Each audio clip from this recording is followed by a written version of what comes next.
I beat the S1 Bloody Queen, so I thought I'd make a video.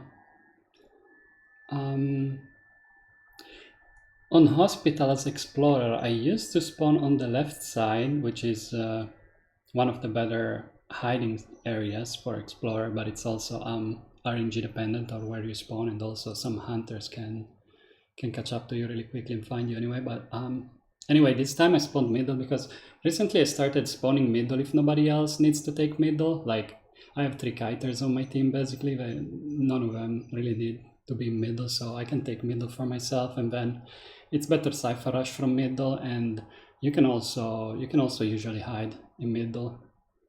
You can usually hide successfully. Sometimes you have really bad spawns, and it like against fast hunters, it's kind of like hard to hide, but usually you're able to hide in middle.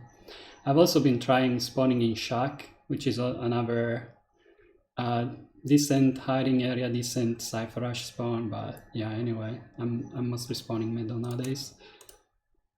So the builds, let's see, the Bloody Queen has trump card detention, pretty standard. 1 in 1 to the order, very good for Bloody Queen. 1 in impulsive, I mean, you can only have 1 in impulsive, but yeah, impulsive, which is also standard and good on Bloody Queen, so you can get those mirror hits better. Mischievous because of forward, I guess, makes sense. I mean, yeah, fair enough. And also addiction because of forward. Yeah, I mean, makes sense. Okay. One weird thing, he doesn't have... Oh yeah, oh wait, I didn't mention impact. She has impact instead of panic. I can't even click it anymore, but instead of panic, she has impact. This is really, really weird. I don't know if impact gets applied with mirror hits. I'll try to look at it during the replay. But yeah, she doesn't have impact, which is very weird. It's like, I feel like impact is the most important hunter trait. Every hunter should run it, but okay, whatever. My Explorer build is the same as usual. You know, BT Tide, because I hide, I don't kite. Obviously Airwalk, good on him. Not gonna be needed after next season after the buffs, I guess. I mean, it goes away, so it's not even there anymore. Symbiotic to get rescues easier. Obviously, exit buff for the self-heal. Sneak to make rescues easier. Audience effects energizes really well with pages. You can grab pages early game and not decode Cipher, so it doesn't count towards a 300% progress of audience effect, so you still have audience effect, and then companion effect, because from the chair, your passive speed Explorer gets his passive speed boost after 6 seconds of sitting on chair. So with companion effect, it gives you really, really strong rebound potential. So it's also nice. Okay, so let's get into the match. The BQ, okay, so I want to say, yeah, right. So the BQ, in my opinion, does something really bad. She walks across the entire map for the Antiquarian. Like, I think she should have just chased Perfumer. Like, yeah, all 4 of us are kind of BQ counters, sure. We have a difficult comp for BQ, but she's running across the entire map to chase on the locked Cipher. The Antiquarian wasn't even decoding, she was on the locked Cipher. This is, I think, a really terrible choice by the Bloody Queen. She should be chasing the Perfumer instead. Here the Antiquarian does a really nice stick to get to the pallet. But yeah, I think really bad choice by the BQ to chase Antiquarian. I know Perfumer counters you, but like Antiquarian isn't much better anyway. And okay, pops the excitement.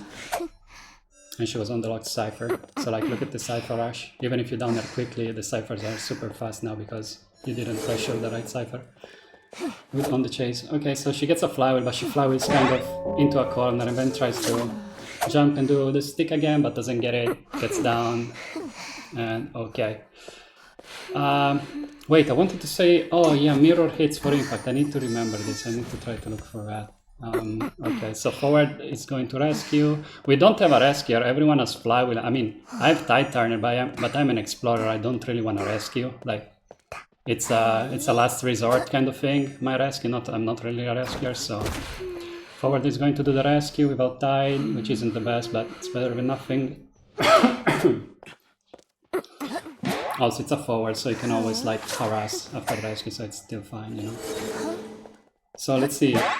Wait, I wonder if I mean, she has impact, but I don't know if it's from before or what. I hope she hits somebody else with mirror eventually. forward flywheels the mirror, which is nice. Oh yeah, I think here, oh yeah, here I'm surprised he gets the RS. He gets the RS here. Does she mirror back? I think she mirrors back and he gets the RS, which is kind of crazy. Yeah, she mirrors back and he manages to get the RS. This is really good by the forward and also impressive against Mischievous. Maybe she didn't drop, but I feel like Mischievous should have been able to get that balloon up and be able to drop in time, but I don't know. And then oh, never mind, I don't remember what happens here. Ah, yeah, okay, then he fails RS, but it's okay. He already bought a lot of time, like a lot of, oh yeah, I wanted to mention something. Wait, I'm fucking up. It's too late now to mention. Okay, so look at this. I left this Cipher at, what is it, 73%? I left this Cipher, right? So I'm thinking about Cipher Rush. I know that the perfumer is like, is doing this Cipher, right? So after she finishes that Cipher, her Cipher is at like, I don't know if it's the 62% one or the 73% one, but while I was decoding the main entrance Cipher, I was looking at perfumer and thinking, so how are we gonna finish the last 3 ciphers as fast as possible? And I was thinking, the perfumer, she's gonna finish this cipher and then she's gonna have like nothing to do. So instead of leaving her with nothing to do, I leave my cipher early. Wait, how do I go back there? Okay, I leave this cipher early. I leave it at like 73%. I don't know if it's 73 or 62, but I leave it early. So I give perfumer something to do after she pops her cipher. After she pops this one, she can go to my cipher and finish it. And meanwhile, what I'm doing is, I have tight turner, by the way, so I'm gonna go rescue, but what I'm doing is I'm running to my page. I have 50% page from the start of the game already. And this is how you play Explorer, by the way. You don't use your pages early game. You don't waste them for no reason. You use them when you need to use them. When you need like a cipher pop, you use them when you need to use, like if the hunter isn't pressuring your cipher or something, isn't pressuring any cipher, then you don't need to use the page. So here I optimize the cipher rush so well that like, okay, so I have 50 page, right? I'm running to my next page right now, which is like nearby. Let's see. Yeah, exactly. It's right here. So I'm getting my 100% page, right? And I'm leaving my cipher early enough so that we are basically synced up. I go get the rescue, like perfumer finishes her cipher. Then by the time she goes over here and primes this cipher, I will have done my rescue and I have 100% page to pop the cipher near the chair. So look at this timing. Like perfumer is now finishing her cipher. Oh, something up. Oh, okay, something happened there. Anyway, perfumer finishing her cipher and now she's taking over mine, right?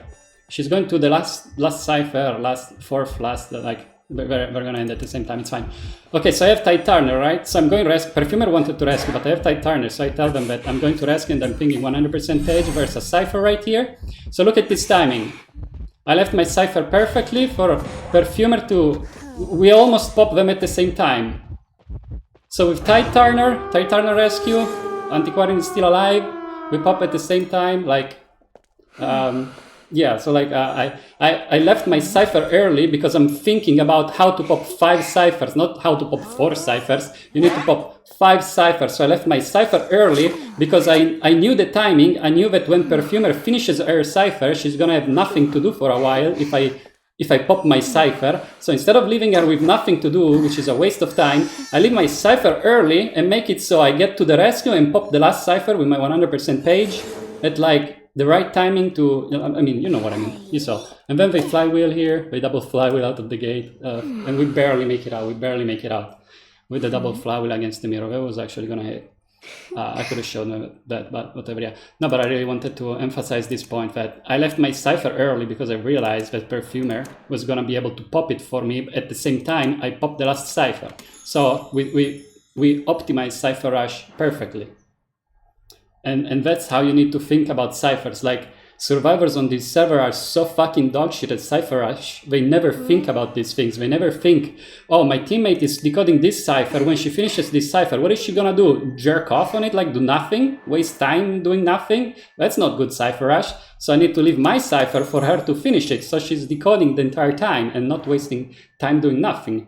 So, you know, that's how you properly cipher rush. That's how you need to think about the game. You need to open the minimap. You need to look at the ciphers. You need to think, how are we popping 5 ciphers? Because 5 is the ciphers you need to pop, not 4, not 3, not 2, not 1. You need to pop 5 ciphers. So you need to think, how do we pop 5 ciphers the fastest? And there, the way to do it, and how I realized it during the game, I saw Perfumer decoding there. I was decoding here with 50% page. I saw my page nearby over here. And I was like, okay, if I move to my page right now, I'm going to have 100% page. I'm going to be able to make it to the rescue in time. And I'm going to be able to pop the cipher near the chair while Perfumer finishes both of these ciphers. At the same time, I finish the last one. So it's perfect cipher rush. Anyway, yeah, bye.